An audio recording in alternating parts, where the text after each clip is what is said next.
कांग्रेस नेता सुभाष बत्रा के मुताबिक हरियाणा विधानसभा चुनाव में अति आत्मविश्वास होना पार्टी की हार का वजह बना है। उन्होंने कहा कांग्रेस ओवर कॉन्फिडेंस हो गई थी, इसलिए यह सब हुआ है।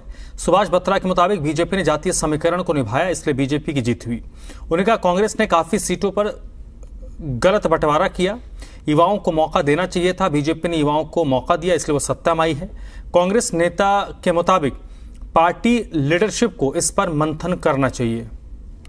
हरियाणा विधानसभा चुनाव में कांग्रेस की करारी हार के बाद उसके मंथन की जरूरत है और हमारे साथ हैं कांग्रेस के पूर्व गृह मंत्री सुभाष बत्रा जी। उनसे बात कर लेते हैं कि इसके पीछे का क्या कारण रहा है। बत्रा जी, जिस तरीके से कांग्रेस की हार हुई है तो क्या बिंदु है, क्या कारण मानते हैं इस हार के पीछे? देखो, सबसे बड़ा तो हार का कारण है ओवर कॉन्फिडेंस। और मैं शुरू में तो ये कहता हूं कि भारतीय जनता पार्टी के जो सीनियर मोस्ट लीडर थे उनको भी ये एक्सपेक्टेशन नहीं थी कि हम 48 सीटों तक पहुंच जाएंगे।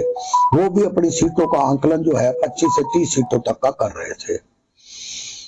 ये कहीं ना कहीं मैंने 9:30 बजे तक टीवी पे बैठा हूं और 9:30 बजे तक हम तमाम चैनल्स, कोई तो हमारी 58 सीटें बता रहा था, कोई 73 बता रहा था, कोई 60 से ऊपर बता रहा था। लेकिन जैसे ही बैलेट पेपर की गिनती खत्म हुई और 10 बजे के बाद सारी ही कथा पलट गई। तो कहीं ना कहीं there is something foul play तो हुआ है। और कितनी कॉन्स्टिट्यूएंसी में हुआ है, और मैंने तो इंटरव्यू में कहा है कि जो जीटी रोड बेल्ट उस तरफ से आती है, जहां बैटरी 90% से ऊपर चार्ज थी, वहां सब जगह बीजेपी। जहां 60% और 60% से नीचे बैटरी रह गई, वहां कांग्रेस। तो 20 से 30 सीटों पर इन्होंने जरूर गड़बड़ की है। ईवीएम के मशीनों को हैक किया है। हैक करना कोई मुश्किल नहीं है।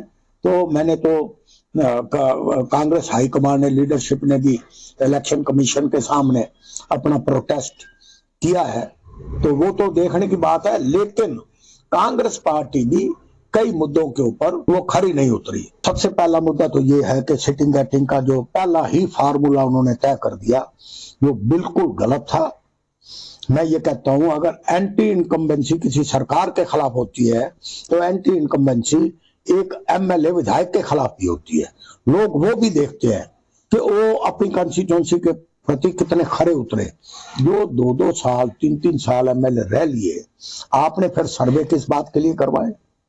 जब सर्वे करवाए, इतना पैसा खर्च किया पार्टी ने, तो फिर सर्वे के आधार पर टिकटें होनी चाहिए थी।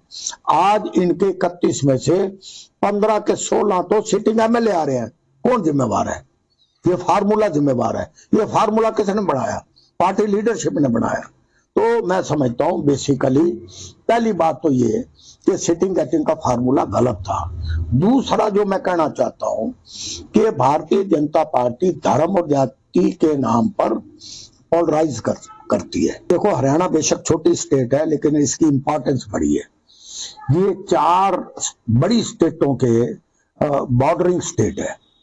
यूपी के बॉर्डर हमारे से लगते हैं, पंजाब के बॉर्डर हमारे से लगते हैं, दिल्ली के बॉर्डर हमारे से लगते हैं। तो ये इसकी इंपॉर्टेंस बड़ी है। अब 3-4 स्टेटों के तो चुनाव है 2 महीने के बाद, महाराष्ट्र के चुनाव है 2 महीने के बाद, दिल्ली के चुनाव है 2 महीने के बाद। आप इसका असर हमें तो जो नुकसान होना था वो देख लिया। हमारे तो हजारों कार्यकर्ता मायूस है।